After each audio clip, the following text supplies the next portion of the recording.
Hello and welcome back to my Hello and welcome back to my GTNH playthrough. It is July 25th. So today, uh, there are a few things I got done. Kind of go over them in relatively order. You can see in my hand I've got this plutonium 239. So while I was crafting today, working towards the tier 2 rocket to get us to Mars, one of my goals was to have the tier 2 rocket crafted today. Did not accomplish that. The main reason is it kind of like exploded into a bunch of different other things. Is I needed nether stars, which you can see I have this block of nether star right here, and then I needed more quantumize, I believe they're called. Is it quantumize? No, radon.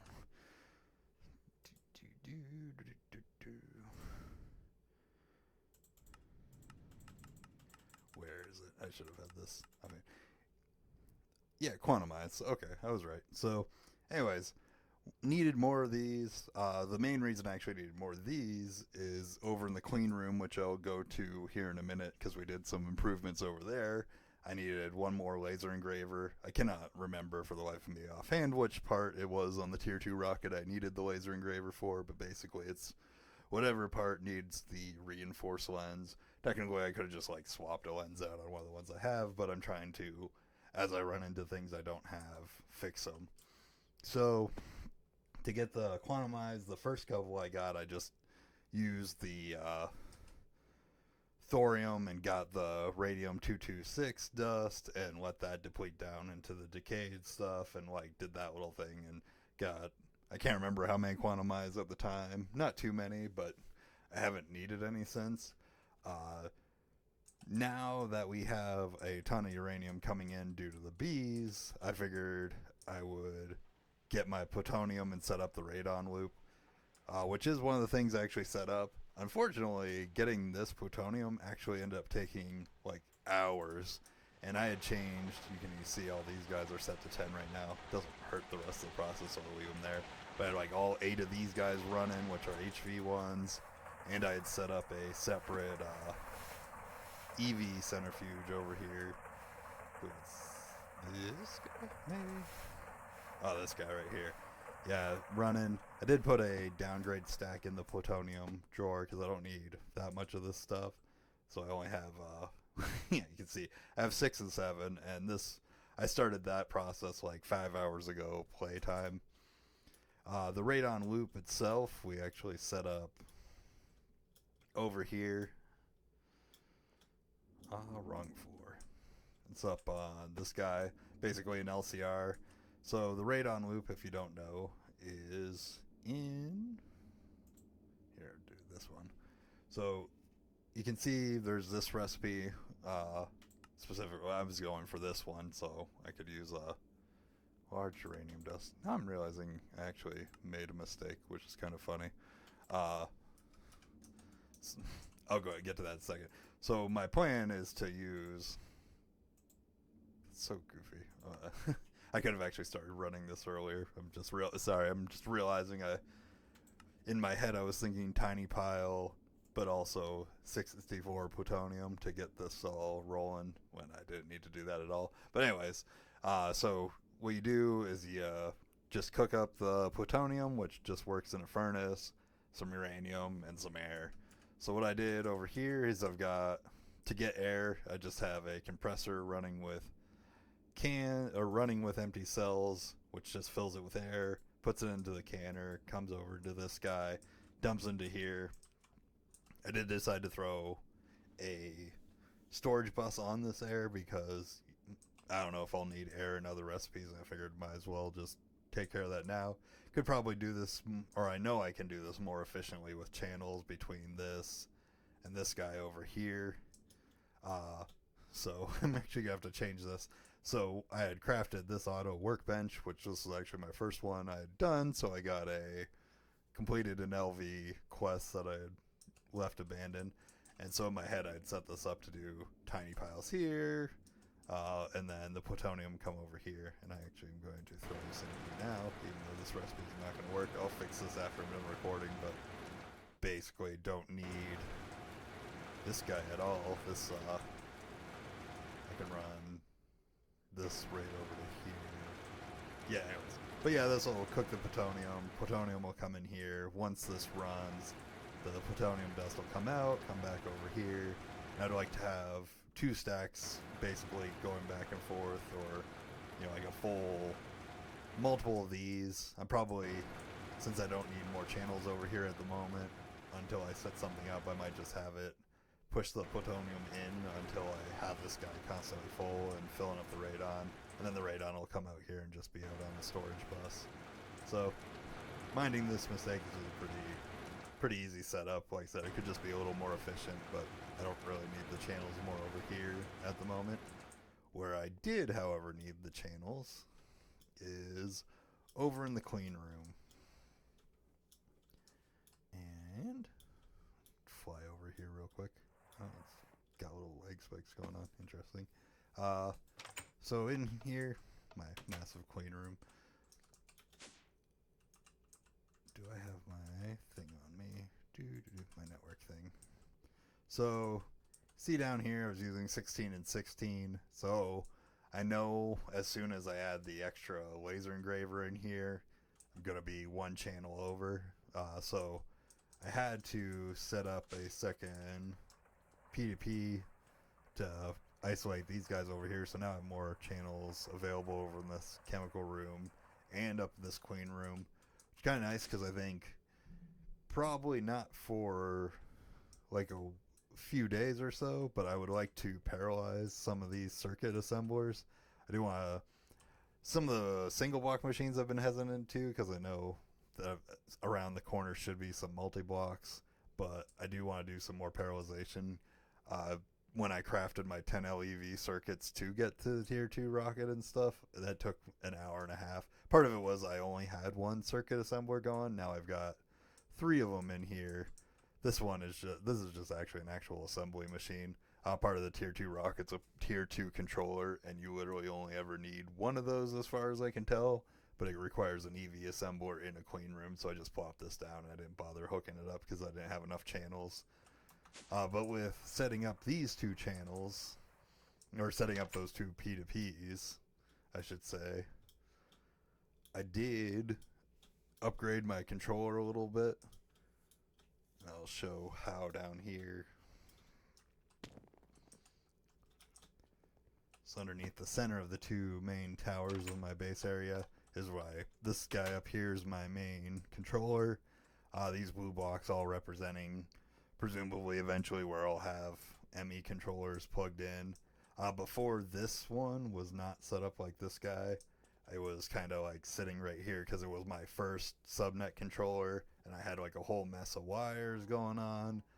Now this specifically is set up a little better so I can, like this run goes over to the chemical building where I've got the plutonium or the radon loop set up and all that stuff. This guy runs all the way down to basically my old MV building, that chemical plant building, and my crop storage. And now it should be easier to add more lines and not be such a giant mess. Besides, the middle looks kind of cleaner because this leads down to the nuclear reactors that are currently powering it. I haven't checked to see if I need to plop another nuclear reactor down. I don't know if it's overpowered yet. I mean, the system hasn't shut down, so I think we're fine. But it's something that I did already craft another reactor. I just haven't set it up to just in case if this is pulling too much power now, just to plop another thorium reactor down before I still haven't set up processing for the uranium. I also moved this guy over. I did this little setup, which I thought was kind of nifty. So now, like, this interface hits 4 molecular assemblers, which I didn't optimize which patterns I used the most to be on this guy. I should, and these 2 don't have anything in them at the moment, but at some point, maybe over the weekend, I'll play with these patterns and get them on where. But each one has 3 now, so I think it can parallelize. I might be wrong on how that works, but it seemed like a cool idea. But I got 5 of these, or a ton of these molecular assemblers. If it doesn't, then I'll just plop down a bunch of different interfaces and spread these out, because if you don't know, the more of these you have in here, it like exponentiates how much power it uses for each craft. Not that these guys are that big of a deal. None of these are like high craft items besides maybe some of the wood stuff, but this was just, and also this pulled it off the main network, because this was actually chilling on my main network before over in this corner, but since I wanted to drop this guy out, I figured it was time to finally move it off. Let's see how we're looking on storage. Might need to craft up some more storage. A lot of those are on blue, but okay. So those were, let's see, was there any other progress? Oh yeah, the other progress. So this is my implosion compressor. This has been set up for a while.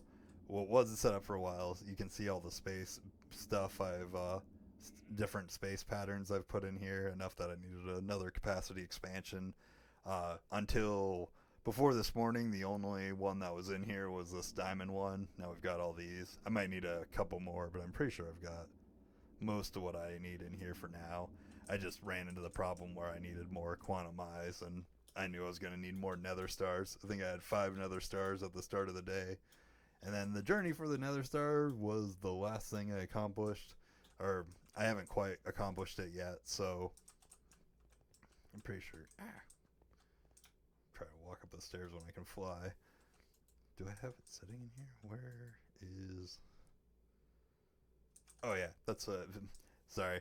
I was so close to getting my nether star bee before, technically it's a withering bee, before I left for cards, and then I kind of lost my train of thought. So to get basically the last bit of what I did while I was waiting on that plutonium, I was going to wait till the weekend to craft this bee, and I was just going to use the Salus Mundus recipe for duplicating your nether stars. If you don't know what that is, I'll show you real quick.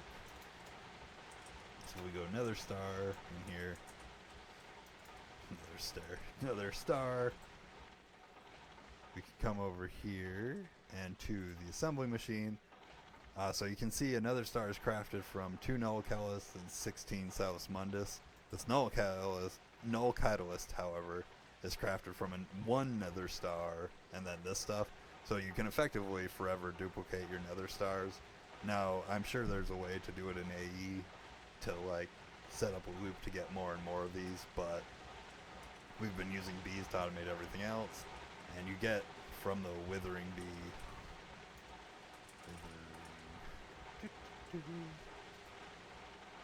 Wither princess, wither bee. So this guy drops these nether star cones, which then go into the purified nether ore, which then can be sifted for relatively decent chance of getting a nether star.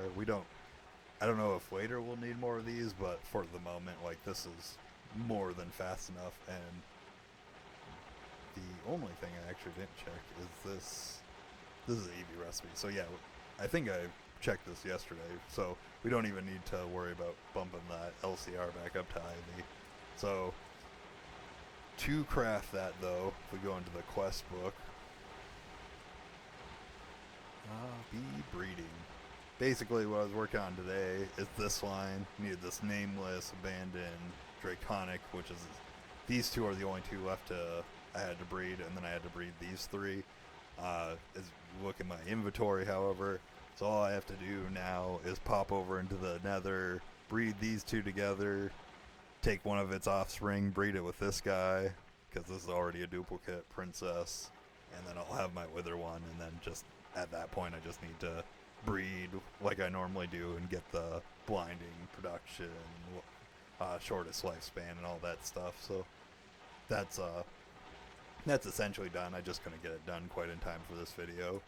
I think for this weekend, however, for my next update to Monday, my goal, I don't have any plans this weekend outside of some car repairs, so depending on how well those car repair goes, I'll basically breed out that nether, or this wither princess, get that set up,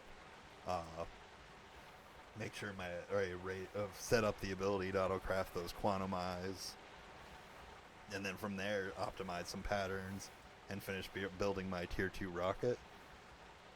And depending on then like how much time that ultimately takes me, assuming there's no more curveballs or anything. Excuse me. Hope I moved far enough away from the mic for that. Like something stuck in my throat. It felt like.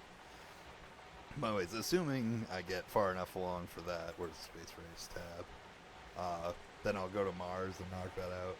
I will say while I'm on Mars, basically my goal will be to knock out the dungeon, set up some miners. I might even, now that I can make EV energy hashes and all that jazz, I might craft up some ore miners, because I actually don't have any of those at the moment. I also have to look into what bees I need to breed while I'm on Mars.